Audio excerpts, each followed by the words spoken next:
A warm greeting to everyone present here. This is Group J presenting our first project report for the course of Mechanical Vibration, academic year 2020-2021.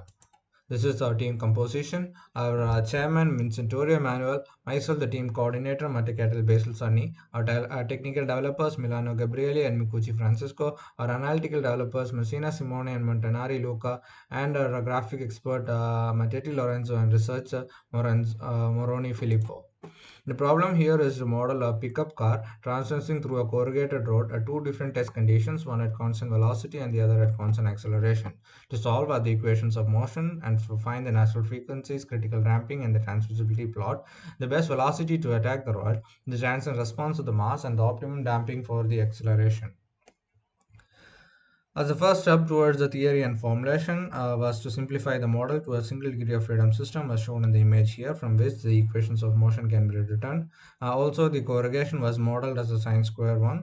And in the initial condition where velocity is constant, the distance can be taken as a function of time, and hence the equation of motion can be rewritten in terms of the wavelength lambda and the circular frequency omega as shown here. From this, the natural frequency, the critical damping, and the transmissibility can be calculated using the formulas. The root mean square value was also considered because it acted as a parameter to quantify for the quality, and also to understand the severity of vibrations. The full response of the mass was calculated using the convolution integral method. Before the numerical implementation, certain values were assumed in order to define the system, such as the mass of the vehicle, the stiffness, the start of and end of the corrugation, the wavelength of corrugation, and so on. These were variables that were then first defined in the MATLAB as a first step towards the numerical implementation, from which the excitation was defined as a product of a heave side function and the sine square form, where the heave side function acts as a definition for the start and end of corrugation. From this, the convolution integral was used to find the entire response of the system, and the transmissibility was plotted at different zeta values. In order to find the best possible velocity, the condition, that is omega by omega n square, omega by omega n the whole square greater than 2, was imposed to find the best possible velocity. In terms of the constant acceleration situation, the velocity changes at each time step, and hence they had to be calculated. The response was also then recalculated using the convolution and integral formula. We also calculated the RMS value of acceleration in order to quantify for the optimum damping, because optimum damping using an if loop. Considering the results, the transmissive plot is depicted here, which we obtained in MATLAB. As you can see, when it comes to any good suspension system, there are two possible solutions. One is when the omega by omega and the whole square value is very much close to zero.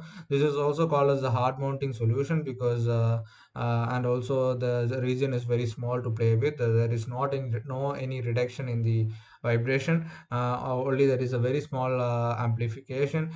These are only used only when the ground is quite stiff and the vibration is not transmitted elsewhere. On the other hand, the most feasible solution is to work with the optimum design zone, which is omega by omega and the whole square very much greater than 2, also known as the soft mounting solution, whereas you can see from the graph the transmissibility is reduced, and hence there is a reduced vibration. This is efficient in reducing the vibration transmitted through the support.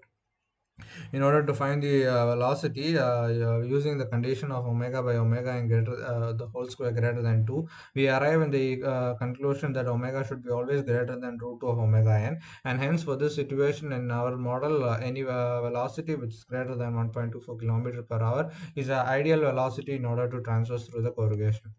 The response of the system was calculated, as I mentioned before, using the convolution integral, and this was then plotted in order to understand the system in a much better way.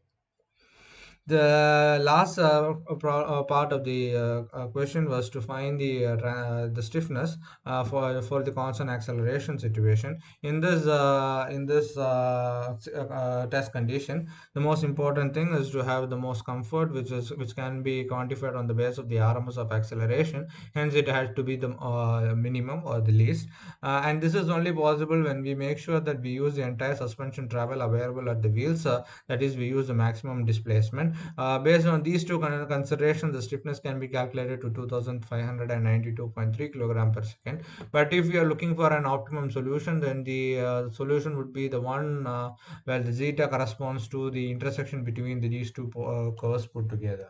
The conclusions: the 1 degree of freedom system was considered and as a 1 by 8 car model. Mathematical modeling was carried out and was implemented in MATLAB. Two different test conditions were simulated. Various approaches to 1 degree of freedom was studied, and MATLAB as a tool for vibration analysis was also explored.